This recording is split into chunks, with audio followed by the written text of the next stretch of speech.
fine-grained control over property. Accessor gives a fine-grained control over property. That means a good control over the property. So accessor, it allows to restrict, it allows or restricts read and write operations on property. Accessor allows or restricts read and write operations on property. And accessors are two types. So we have a getter and we have a setter. What is difference? What is getter and setter? Actually, getter is used to read a value from property, and setter is used to store value into property. That is what getter and setter can do. Already I explained this in the previous example. I'm just giving a detailed note here about those. And how do we do? So syntactically we write like this: get alias name, and what getter have to do? It is compulsory to return value. It is compulsory to return value. So how setter will work? Set alias name. Alias name means property name, property reference name, and a new value, and it is used to set. That means value is equal to new value, whatever the new value. This is getter and setters.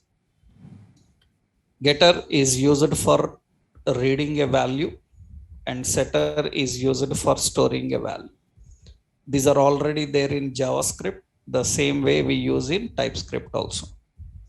So getters and setters are not new, they are already there in JavaScript. So JavaScript also have class, and JavaScript class have properties, and it have getters and setters. That is the same thing I showed here. Only additional here is data type, how we can configure the data type. And last session I given a complete clarity on why we have to mention so string, undefined and null. Why we have to mention three things for this: string, undefined and null. String because it can finally store a string. Until string is defined, it is undefined. Why null? If value is expected dynamically and it is not stored, then it will return null. So three situations will be there. It can return the value, it can return undefined, or it can return null. That is the reason we have to set a union of all the three types. So this is one example of that, and we have to link in index.html. In index.html, the JavaScript file, already given this example in class. In the classroom code, I already given this example. Just only detail I showed here. Now accessors have one more purpose. We use accessors in another way also. What is another purpose of accessor is, see, generally, suppose I am creating a class. So this is product class. In the product class, we have name, which is a string type, and we have some data. That means some name. Now we have some price, that is a number type, and we have some data. Okay. Now we have some rate, customer rating. Customer rating is an object type. It is an object type. And how to write an object already we learned. This is an object type with which is having so rating, and rating is what type? Number. And it is having rate. Rate is what type? This is also number. Then we can store a object inside it. That means we need to store some object inside. And that object should contain two things. One is rating, another one is rate. Suppose this is how to access customer rating. It is easy. How to access customer rating? It is easy because you have to just access customer rating dot rate. So, or here we will put rate, and here we will just put a count. Okay. Rate and count. And here we are defining it contains rate. Rate is how much? Some 4.3, and count is how much? Some 4,500. Now, how to access customer rating? It's very simple. LET TV is equal to new product, and through TV we can access customer rating dot rate. That means it will return how much? 4.3. So customer rating is an object, in that there is rate. But sometimes this is easy, okay, because only one level is there. But sometimes a very lengthy hierarchy will be there. Lengthy hierarchy will be there. For example, lengthy hierarchy is nothing but, suppose if data is present like this. So here we have rating. Rating is an object. And in this rating object, we have so vendor rating. Vendor rating is again object. And in this we have rate, so which is a number type, and we have count, and this is also a number type. And we have another one, customer rating.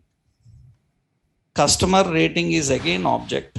In that we have rate, this is also number, and we have count, this is also number. Now this is a very complicated object. So that means in rating there is vendor rating. In vendor rating again there is rate and count. So here we need first what? We need to store the data. I am storing the data inside it.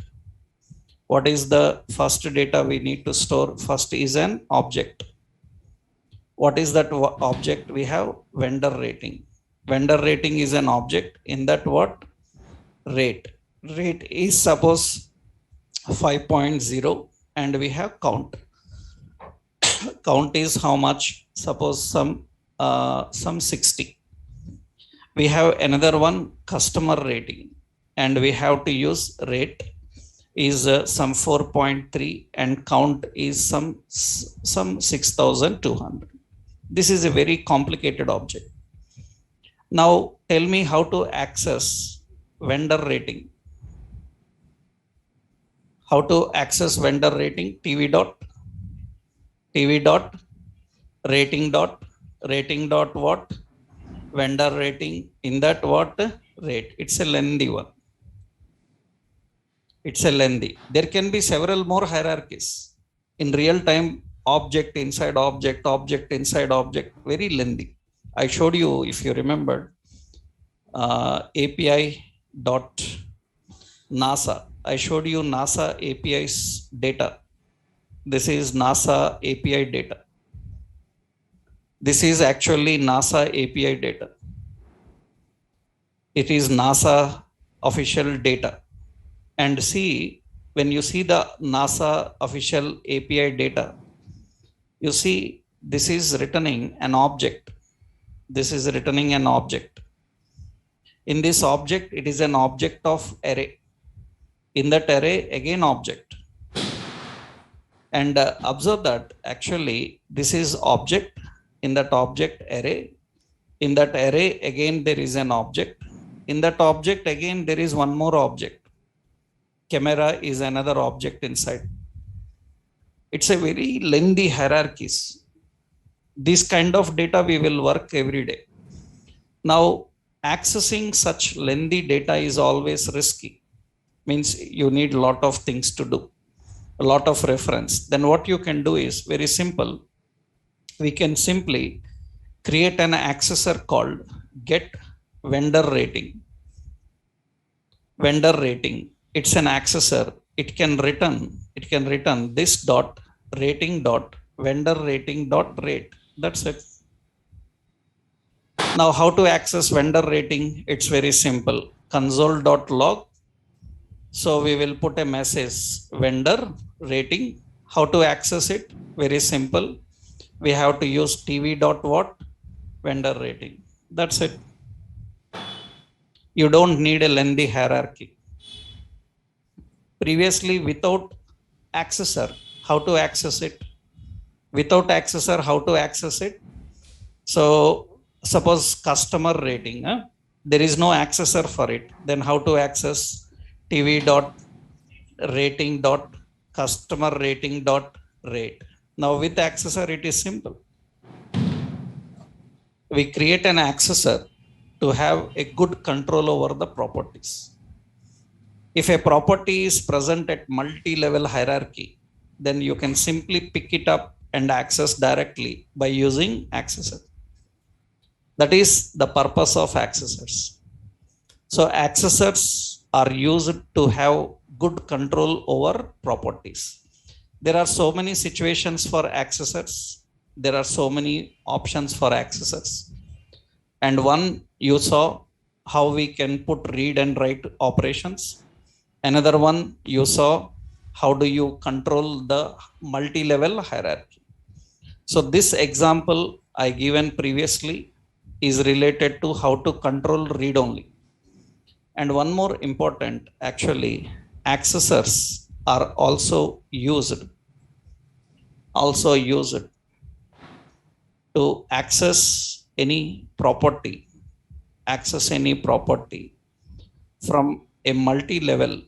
from a multi-level hierarchy. Accessors are also used to access any property from a multi-level hierarchy. That is another purpose of accessors. And this is example for that. So accessors, two purpose you saw. One is how accessors are used for controlling read and write operations, and how accessors are used to read from a multi-level hierarchy. This is the example I will copy. In this example, you will have that code. Here we created a complicated object which contains so many hierarchies, and we can access. Let's run this and see. I will open in a separate explorer so that you can see it clean, and run this index.ts and node index.js. So don't worry about the error. This is not error. It is simply saying that accessors are not available in older version of JavaScript. If your JavaScript is higher than 215, that means ES5, then only you can use. We already know that we are using latest. So what you do, just node index.js, and it is working fine. Vendor rating and customer rating. But one is having an accessor, so it becomes easy. Another, without accessor, every time we have to follow this lengthy hierarchy. This is very, very commonly used in our Angular, because when you are dealing with Angular, you have to design multi-level hierarchy of forms. And when you are designing multi-level hierarchy of forms, we have to access an element from the form. And for that, you need this kind of accessing abilities to handle. So this is one example for that. That is an example. So this is about accessors in a class. So class have two important basic things. One is property, another one accessor. Next important, you should know that in a class, these two are already there in JavaScript also. JavaScript have properties, JavaScript have accessors. But what is new in TypeScript is TypeScript classes have static and non-static members.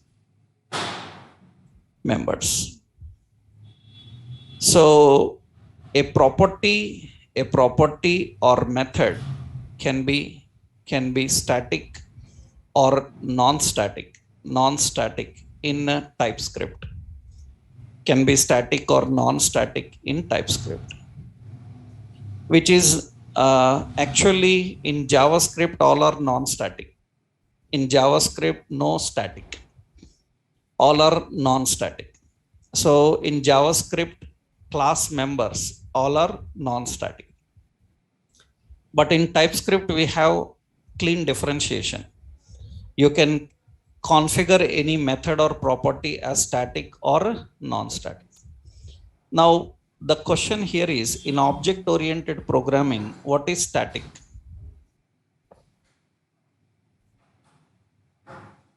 What is static? In OOP languages, what are static members?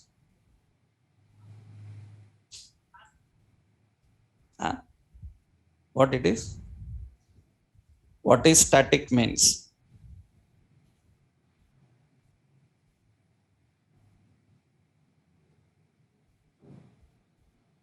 What is static and non-static? Memory? Okay. Anything else?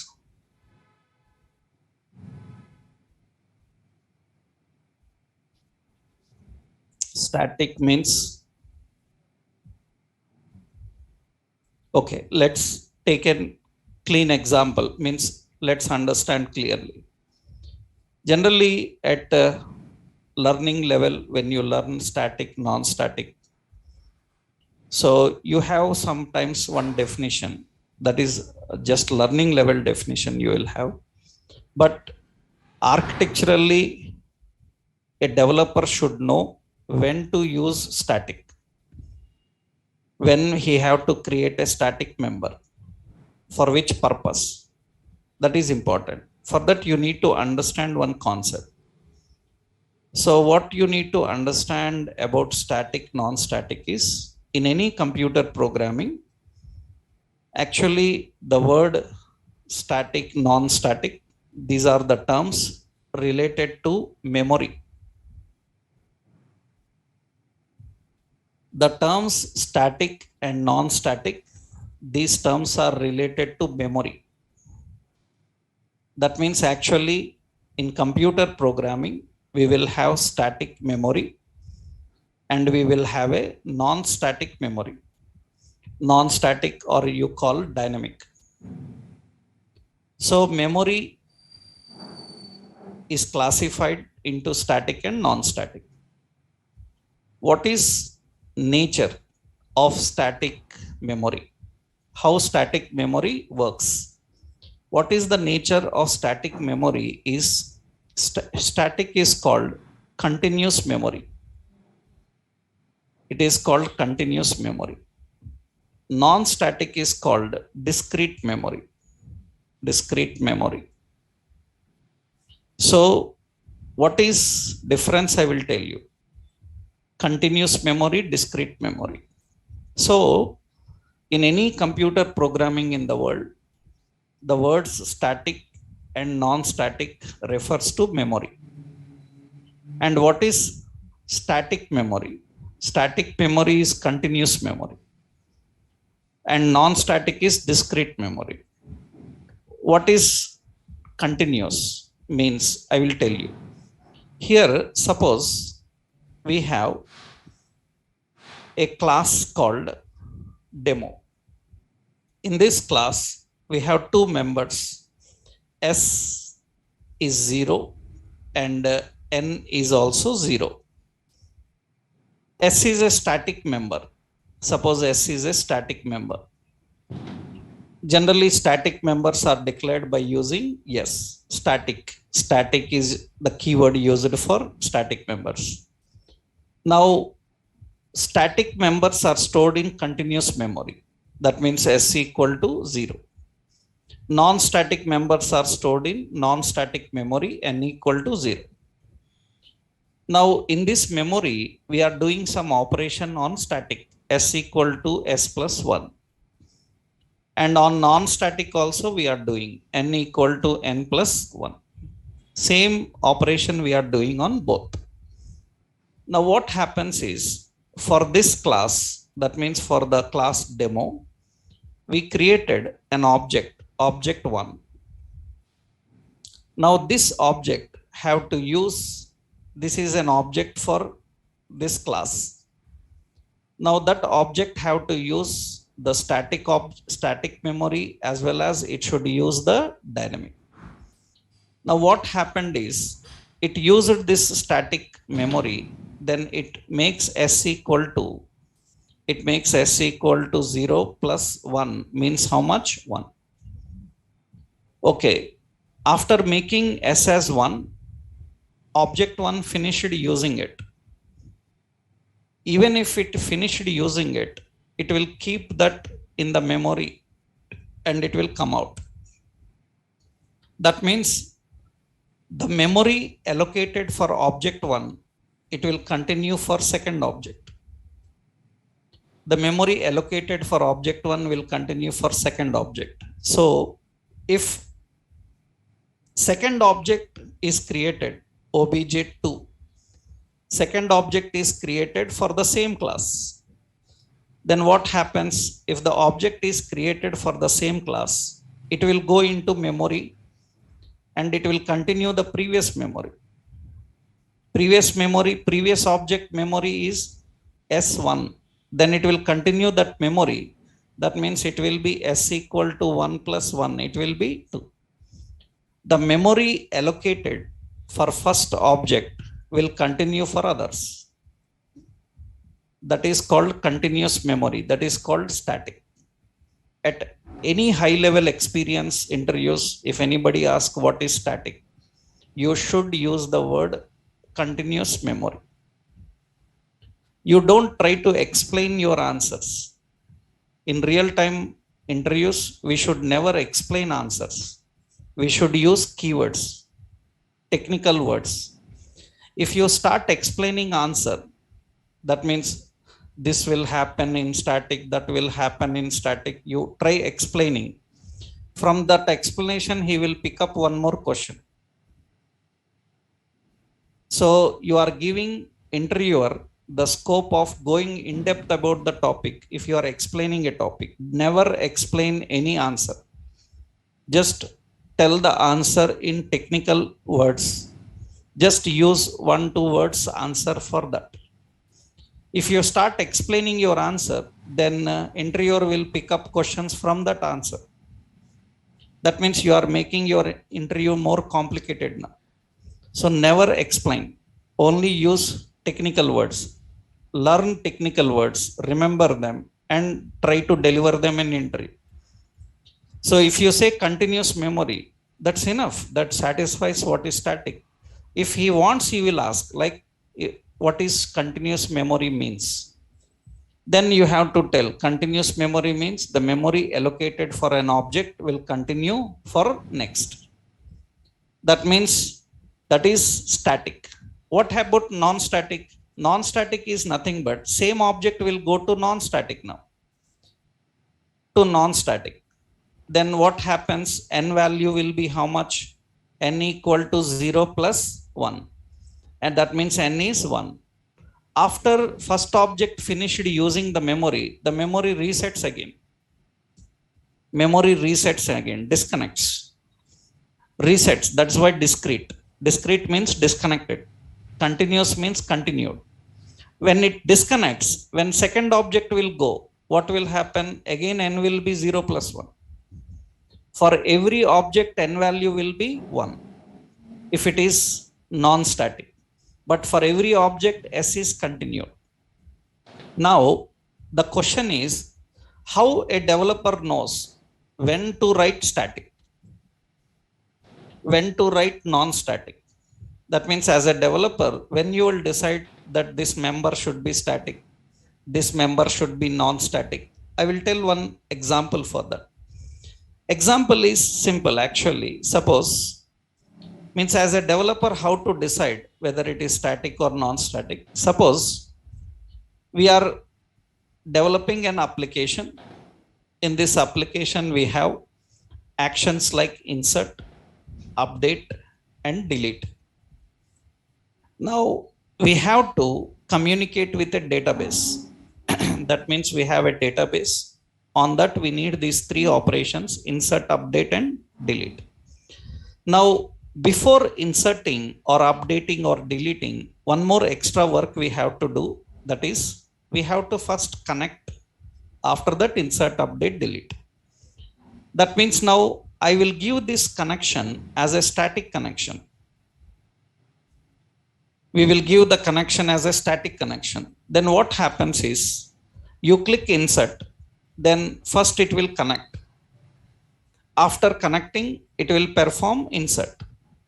After insert finished, connection is still open. Connection is still open. Now update object will use that connection. Delete object will use that connection. What is good? What is good is every object don't need to create a connection. The connection created for first object will continue for others. That is very good. Then what happens? We can do operations continuously. Discrete. Suppose if I give this connection as not static connection, I give this connection as non-static. Then what happens? You click insert. First it will connect. After that inserts. After inserting, disconnects. Then if I want update, what should happen? If I want update, again I have to connect. Understood? Again I have to connect. Then update. After updating, disconnect.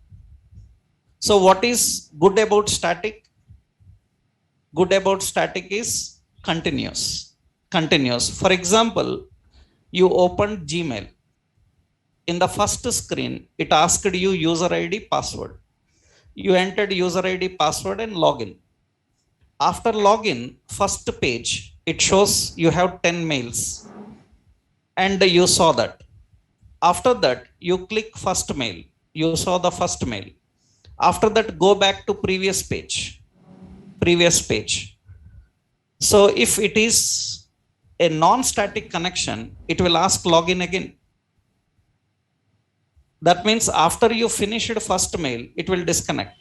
That means imagine for every email, you have to log in. This is what kind of connection? If I have to log in every time, that means it is non-static. Once login enough, until logout, it should continue. Then it is what? Static. For example, you are doing some transaction on Paytm or PhonePe. You sent some 100 rupees to a person. It will ask you PIN. After entering the PIN, transaction finished. To the same person, again 100 rupees you need to send. It will ask again PIN. Why it cannot continue previous? Because it is not safe. It is not secured. So what is problem with static? Static is not safe. Static occupies more memory. That means if I am not inserting, updating, deleting, then connection is still open. For example, you checked Gmail and you haven't signed out, went away. Somebody opened browser, enter Gmail, your account will open. That's not great. But that is great. That is good. If this is my PC, nobody else will access, then I don't need to log in every day, every time. That means as a developer, if you need continuous operations to handle, then better use static. If you need disconnected access, then you use non-static. Both are required according to situation. So static problem is it uses more memory and it is not safe, because anything in static memory can be hacked. you can access because it stays for a long time. So static and non-static difference is that. Now at learning of various technologies, how you will learn? If I ask static, then you will say static members are accessible by class name, right? Static members are accessible by class name. That is their nature. That is not their purpose. How they are accessed, that is not the question. The question is, what is the purpose of static? But many of the learners of OOP concepts, we have seen this answer. People saying static members are accessible by class name. Non-static members are accessed by using an instance object. Who asked that? How they are accessed, I never asked. My question was why we need static, not about how they are accessed, right? But always learners have a definition about how they are accessed. So forget that. Don't use that definition. Always use these two technical words. That is enough. Static is for continuous memory. Non-static is for discrete memory. Let's prove this point. See, I will create a class demo. In this static member, I am giving static S0 and non-static member N also 0. So I will create a constructor, and in this constructor, I am defining static members are accessed by class name. That means demo.s is equal to demo.s plus 1. We are increasing by 1. And non-static members are accessed in the class by using this dot n is equal to this dot n plus 1. After that, I am using a print method. I am printing console.log. So I am printing s is equal to the value of s. That means demo.s. N is equal to the value of n. This dot n. I am printing value of s and n. Now let's create three objects. Let obj1 is equal to new demo. Through that obj1 we will print s and n value we are printing. Similarly, let obj2 is equal to new demo. So obj2 dot print. Okay. Let obj3 is equal to new demo. All three objects belong to same class, and they are using the print method. Now all three objects belong to same class. Let's see what will happen now. Let's compile tsc index.ts node index.js, and you will see s is incremented 1, 2, 3, but n is 1. But s is used by second object, it is 2. S is used by third object, it is 3. That means the memory allocated for first object is continuing. Static continues its memory, whereas non-static resets every time. For every object, memory is new. That means once it finished using the memories, that means the memory is completely differently allocated. For a class, two types of memory is allocated. Class is in the memory again two divisions will be there. Static members will occupy static memory and non-static will be dynamic memory. And what is the nature of dynamic memory? It resets for every object. Static memory continues. So here the static memory is continuing S1, 2, 3, and non-static resets every time. So that means every time its value is only 1. That is the proof of what is static and non-static. That means we proved that the object 1 sending its static memory to 2, and the 2 is used by 3, but non-static resets every time. That is what we discussed in this diagram. So that is the difference of static and non-static. So as a developer, how you will decide that in a class this member should be static? Tell me, what is the decision point? What is the decision point? How you will decide that this property must be static? For which property you will decide that you have to give static? If that property have to continue its data to the next object, That means all objects must need continuous data. Then what you do? Static. That means in which situation we use static? To handle continuous operations. To handle continuous operations, we use static. To handle discrete operations, we use non-static. Best example already I told you. That means you are doing some money transactions in bank.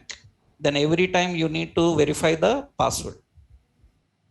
That because after doing the transaction it can't continue, it can continue, but it knows that it is not safe. That's the reason after every transaction it disconnects and cleans up.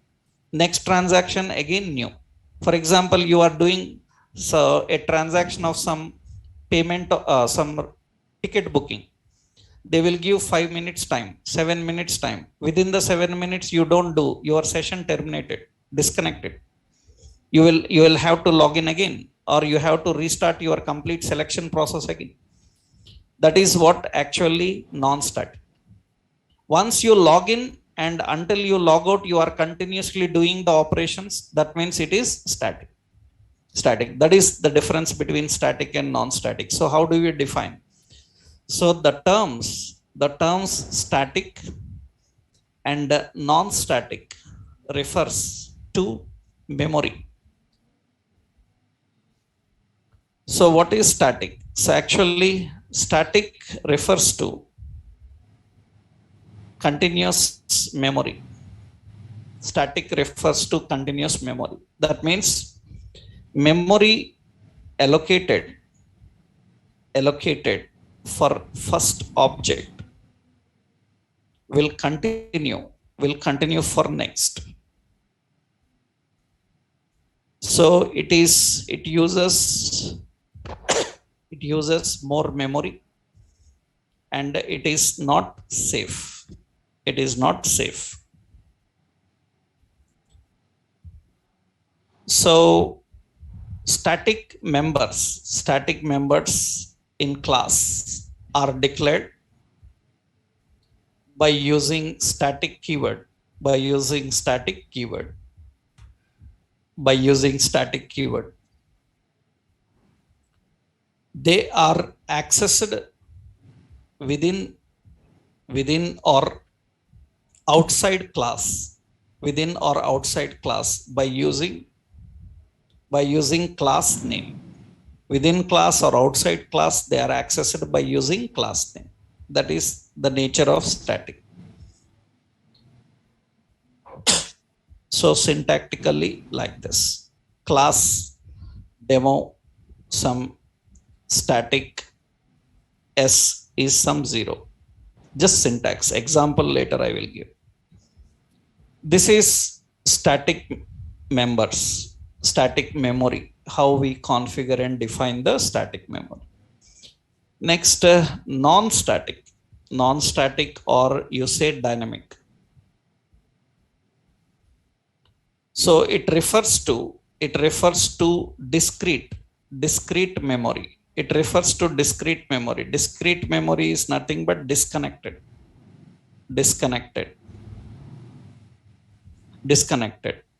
That means memory is newly allocated for every object.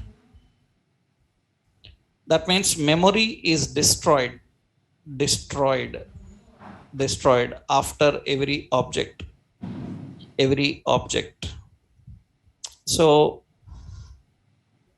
it provides disconnected access.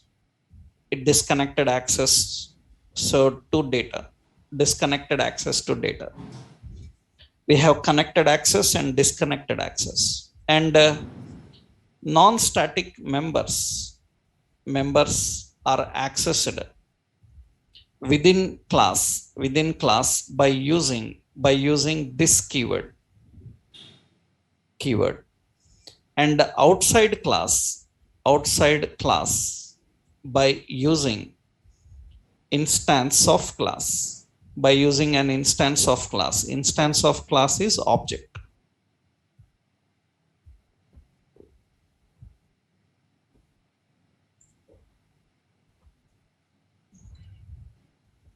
So within the class, we can access by using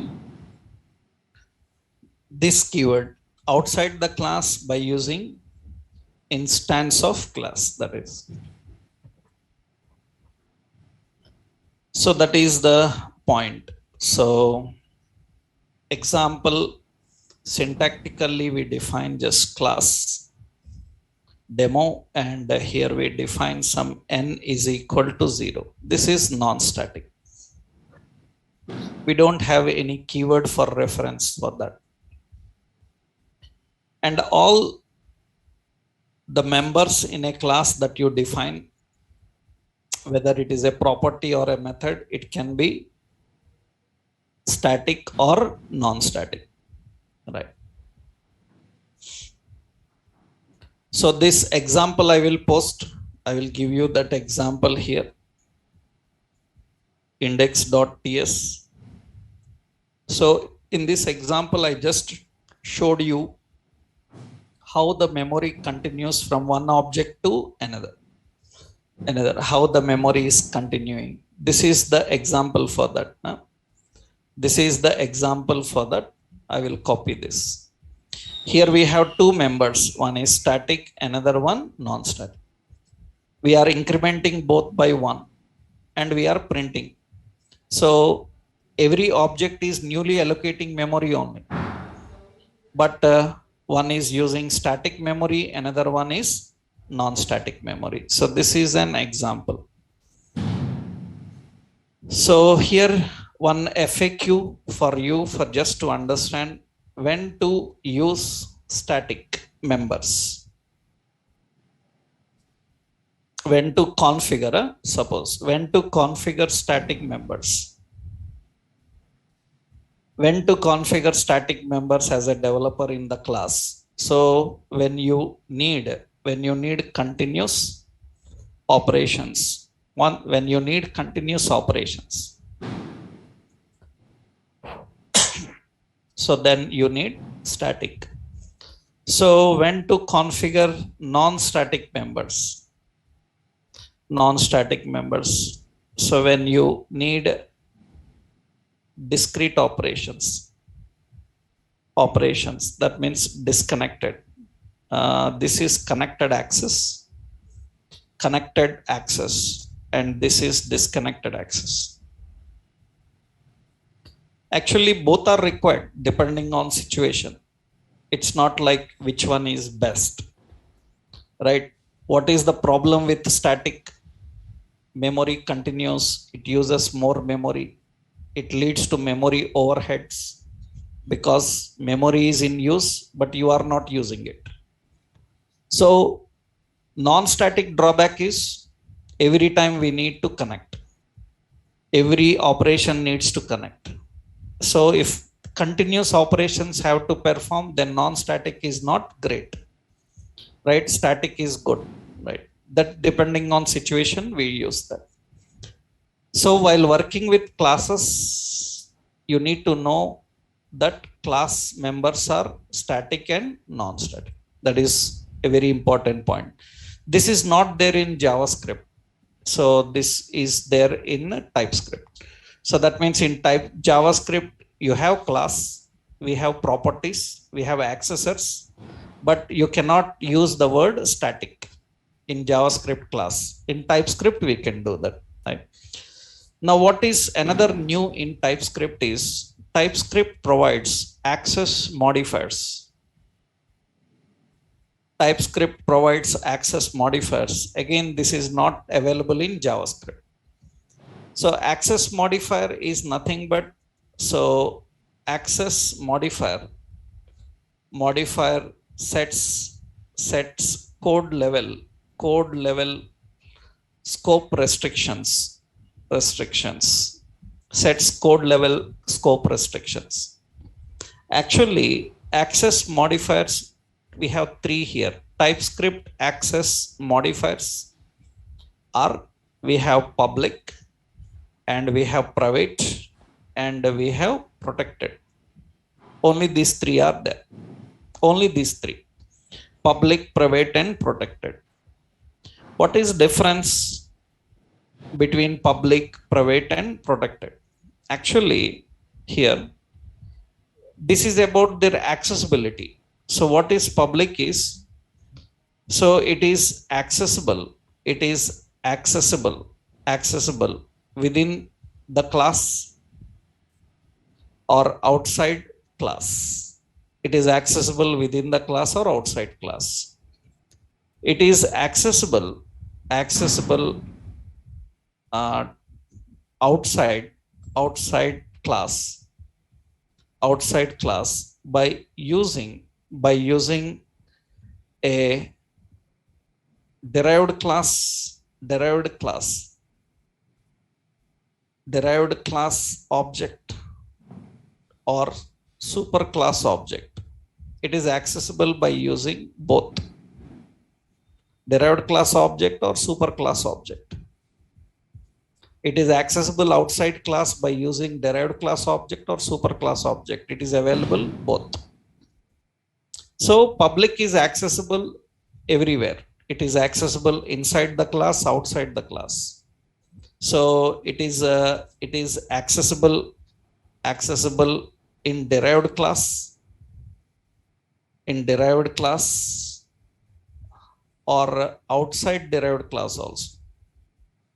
Derived class, everywhere it is available. This is public accessibility, public. But we have private. I will show you example.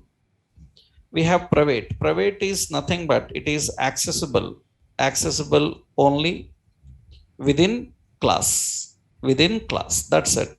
It is not accessible anywhere else. It is accessible only within class.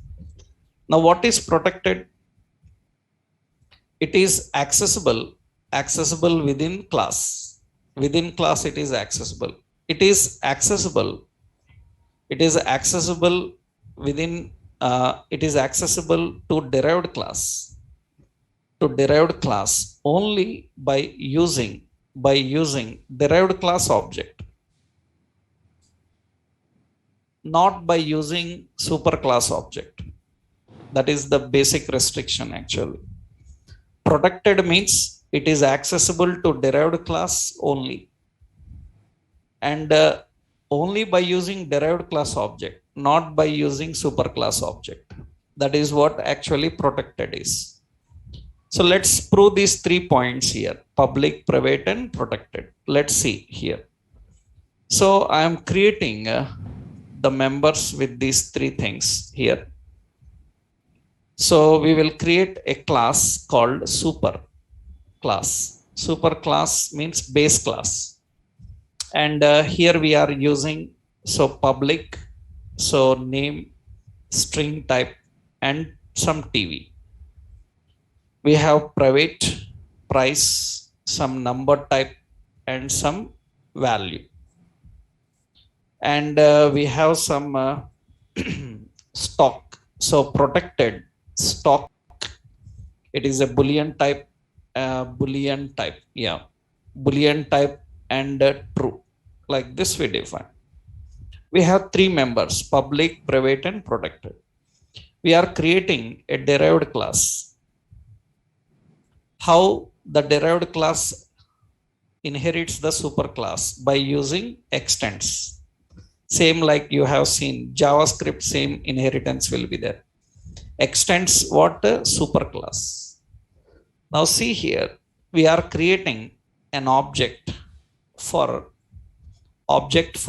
derived class. Now through this object, which members I can access? Through this object, which member I can access? Name, price, or stock? You can access only name. You cannot access protected, only public. Why? Because what is the definition about protected? It is accessible to derived class by using derived class object. It is accessible to derived class. Currently it is not in derived class, outside. This object is not in derived class, it is outside. So it is not accessible outside. That means through OBJ you can access only name. only name. This is what public.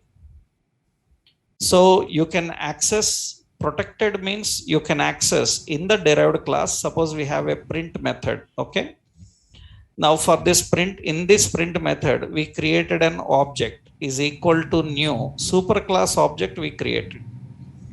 Now which member I can access? Here also public only. Protected is not accessible. What is the nature of protected? It is accessible to derived class only by using derived class object. Is this object belonging to derived class?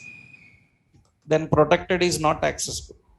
Protected is accessible in derived class by using derived class object. That means in this class we have to create an object for what? Suppose you created superclass object through obj, you can access only name. It should be object of which class? It should be object of which class? Derived class. Inside derived class object. Through that object we can access that stock. We can access name and we can access stock. That is accessible. So what is protected restriction? Protected restriction is it is accessible in the derived class only by using derived class object. Derived class reference, derived class object only you can access. Reference you will see later. Initially, what is difference between public, private and protected is this. We don't have others here. Means don't compare everything with other technology languages, right? Just OOP concepts are same, but few points are different, right? So public, private and protected, these are only the three access modifiers you are having, right? So I hope it is clear. Public is accessible everywhere. Private is accessible only within the class, and protected is accessible in the derived class using an derived class reference, using a derived class reference. So better we say reference. Reference, because actually generally what we do is here we can also create like here obj. It is what type? Derived class type. Through that we can access those. That means it's an object or you can access this. Suppose if it is an not derived class, it is a super class, then stock is not available. This obj will be what type? It is what type? Derived. It is derived type. Then it is accessible. It is accessible. This is one important. So that is example here. This is a simple option to understand access modifiers. So what is new here is the complete concept is static members. Another one is access modifiers, and three access modifiers: public, private and protected, right? So now you have the members related details like properties, accessors, static members and access modifiers. One more member inside class is constructor. Then already in OOP languages you might have learned this. What is the purpose of a constructor? What is the purpose of a constructor? Initializing values. Then it should be called initializer.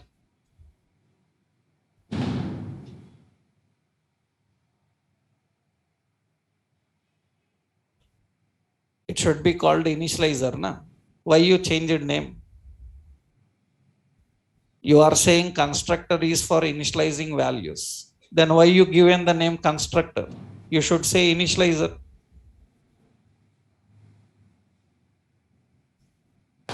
So your answer and what it is doesn't match. So constructor is not for initializing values. Clean. That is clear. It is not for initializing values. If it is for initializing values, it should be called initializer. Right? Why you are initializing values and calling as constructor? There is little bit sense between these two words, na? right? So that means you have a wrong definition with you. You are saying initializing values and you are saying constructor. Completely not satisfying. Those two words doesn't match at all, right? So the purpose of constructor is actually a constructor, a constructor, a constructor in object oriented programming is used for instantiation. A constructor in object oriented programming is used for instantiation. Actually, that means it is used for constructing an object for class. It is used for constructing an object for class. Why you cannot create a object for interface? We cannot create an object for interface because interface don't have a constructor. Interface don't have a constructor, so you cannot construct an object for that. That means who constructs an object for class? Constructor. The purpose of constructor is constructing an object for class, initialization. What you should know in depth actually is constructor is a design pattern. It is a design pattern. So which comes under creational patterns. Actually, software design patterns are three types: creational, structural, and behavioral. That means in software development, everything is done by using design patterns. In software development, everything we do by using design patterns. That means entire software development depends on design pattern. If we don't use design patterns and follow them, then a lot of problems will come. I will tell you one simple example actually, because it is a design pattern. Simple point I will tell you. Design patterns is a very big concept. I will not touch that. Just only point I will explain here. Actually, suppose we will take a simple point. General example. Suppose we have a game like chess. I want to play chess game, but I don't know how to play chess. Then what I done is I purchased a book written by grandmaster. Some world's top grandmaster written a book how to play chess. And that book I purchased, from that I learned how to play chess. Every rule, every concept of chess I learned. Perfect. I am perfect in chess now. I know everything in chess. And I learned everything from the book. Now with this knowledge, can we attend tournaments and play with experienced people already who played several tournaments? Why not? Why not? Why can't we play with experienced people who already have experience in that game? We also learned rules perfectly. We also learned how to play the game. Then why can't we participate and play with them easily?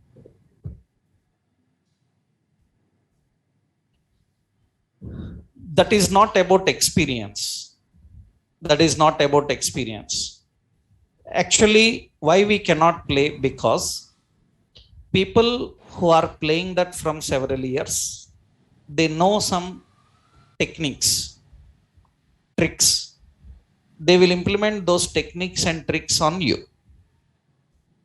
Those tricks every time may not apply, but sometimes they are very handy, easy. They can easily crack. For example, I will show you.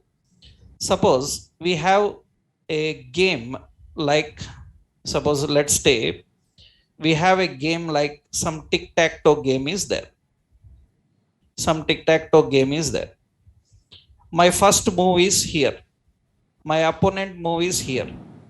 I will guarantee that I am going to win the game now. 100%. I will guarantee that I am going to win the game. Will anybody challenge me? Huh?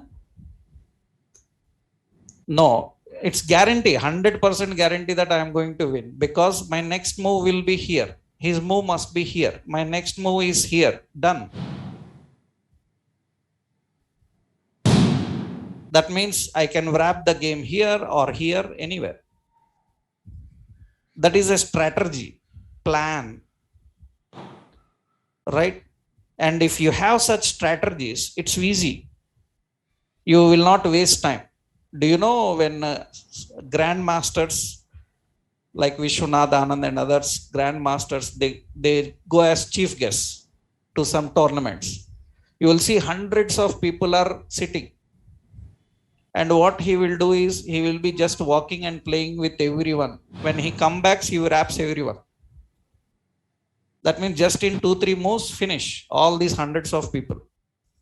Why? Because hundreds of design patterns are in his brain.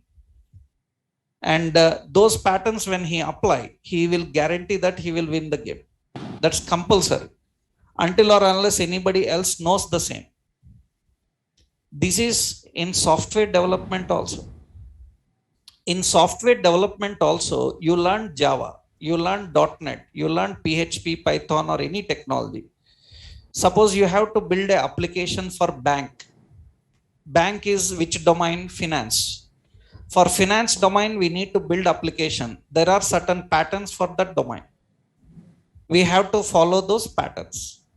If we don't follow the patterns, what will happen? If we don't follow the patterns, then we will face some issues. Then if you face those issues, you have to fix the issues by your own. What is the advantage of following a pattern? Because that pattern is already tested, already proven, it is successful, then you follow. Don't try anything new in software development. You have to just follow the patterns which are already built, which are already followed. If you don't follow patterns, you will fail. That means you see, suppose in Java, .NET or some technology you are learning, you are writing a program, some error came. You are unable to solve the error. You go Google and search for it. There will be an answer for it. Am I right? Am I right? How they know that you will come with this question? They have an answer for you, means how they know that you will come with this question? That means they know that if a person writes a program in this way, an error will come here. They know the pattern.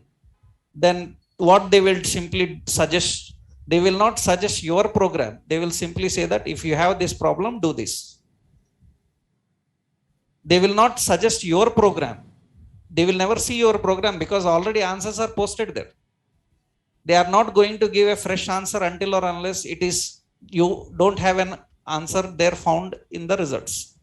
Already they have answers. You have to just follow the answer. How they know that you will come with this question? Because in software development, everything happens as per plan. And everybody knows where problem will come if he is a newcomer in using it. Then they have a solution also for you ready. Just you go there and find the solution and implement that. Software development is all about patterns. So, and every concept belongs to patterns.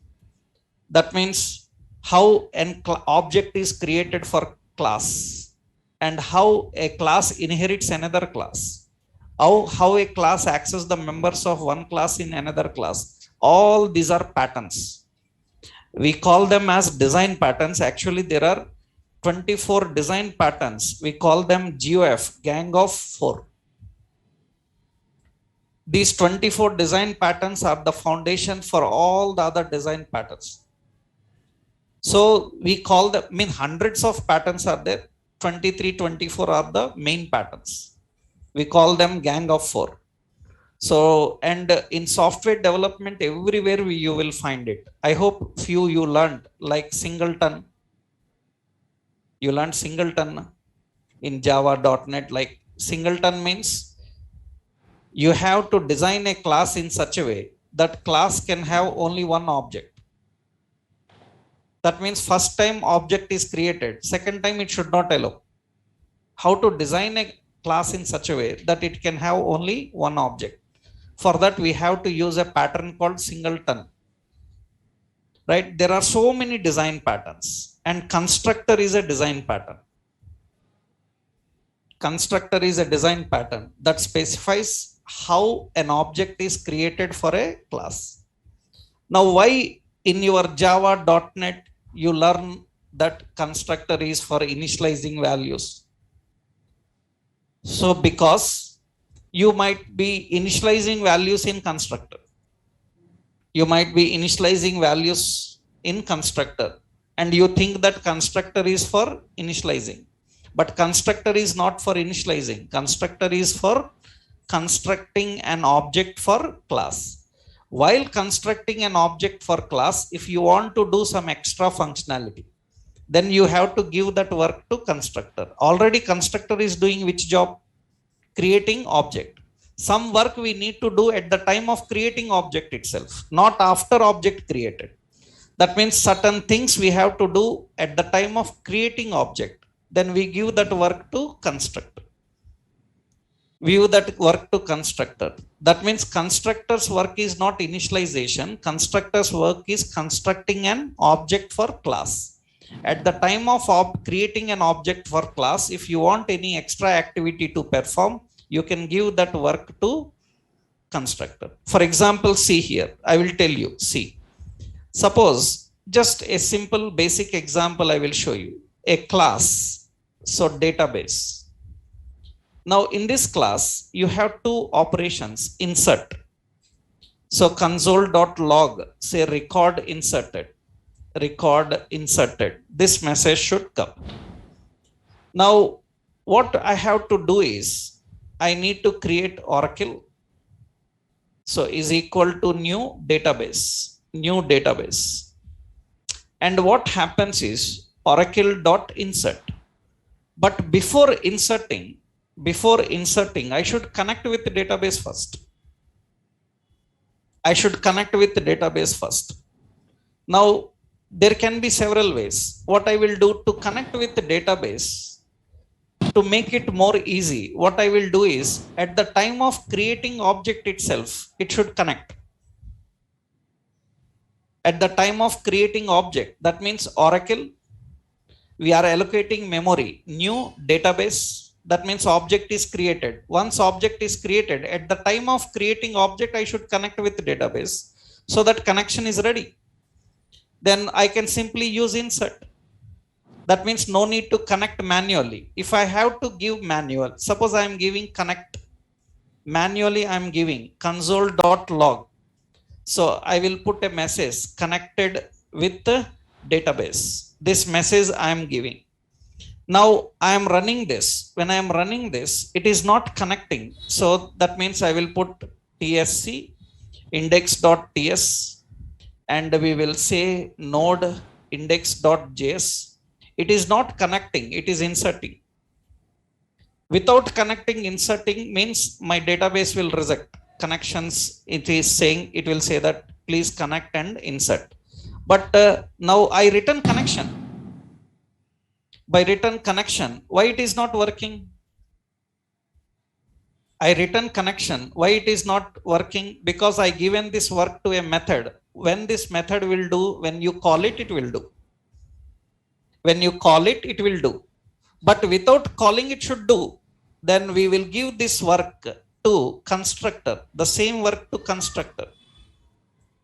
If I give this work to constructor, at the time of constructing object itself, it will do this.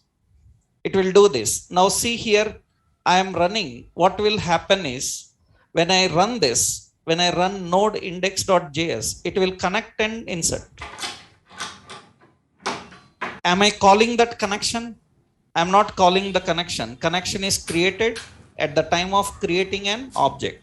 Am I using constructor for initializing value? Here, am I initializing any value? I am not initializing any value. Then what is the purpose of constructor? Not initializing values. Constructing an object for class. While constructing an object for class, if you want extra work to be done, then give that work to constructor. That means now doubt is, if I don't write constructor, what will happen? If I don't write constructor, every class have a constructor inside. Every class have an internal constructor inside. Even you don't write a constructor, there will be a constructor. Or that is what people call as default constructor. And what is the role of constructor? To create an object for class. Then in many interviews they ask like, I have a class, how do I restrict the class in such a way that I cannot create an object for class? I have a class, how do I restrict the class in such a way that object cannot be created for class? If you can restrict constructor, then object will not be created. Then in Java, .NET like technologies, the answer is by using a private constructor. By using a private constructor. In Java, .NET, if anybody asked you a question like C++ and everywhere, how we can prevent a class from inheritance and how we can prevent a class from creating object. So from creating object, from inheritance, if you want to prevent any class, put a private constructor inside. If you put a private constructor, it will not allow to create an object. Object cannot be created for any class if you can restrict that constructor. If constructor is private, then you cannot create an object for that class.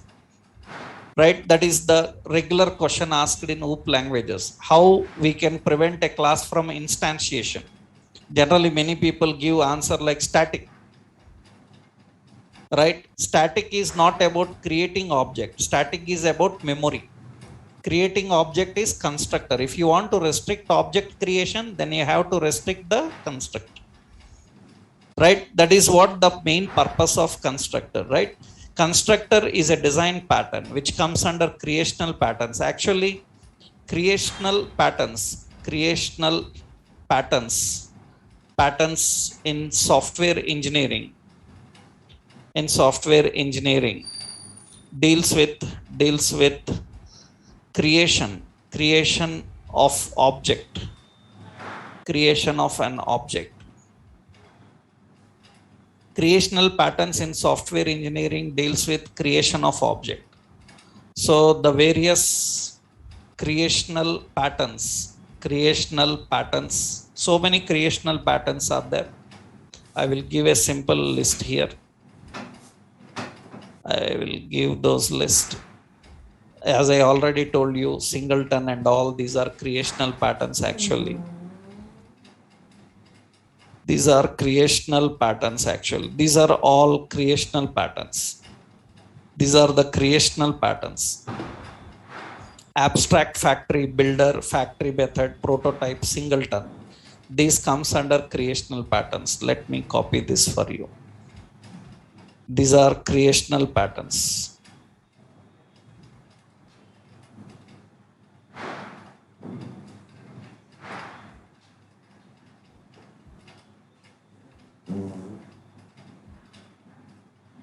Abstract, factory, builder, factory method and singleton. These are creational patterns. Just few points I will give.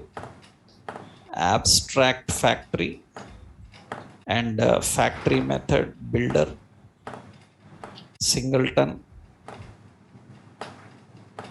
so etc. These are enough. We are not going in depth about that, right? So because it's a very big concept, we will just understand the concept. So if you want any action to perform at the time of creating object, then provide that functionality to whom? Constructor. That is what actually we have to do. So generally, what type of work we give to constructor? If you want any work to be done at the time of creating object, then we do that. And some more basic points are there about constructor. So that we will see in the next session. Tomorrow we will do about that. Okay, this example. In tomorrow, we will discuss inheritance, polymorphism, abstraction. These three things about the classes, how they work. Then some more module systems are there. That means mostly by this weekend, we will finish TypeScript. Then we will start our Angular. Okay. Then because so many new things are there in TypeScript to learn, it will take this weekend to finish all the TypeScript part. Okay. Tomorrow we will see how inheritance, polymorphism, and abstraction works in classes. Okay. Right.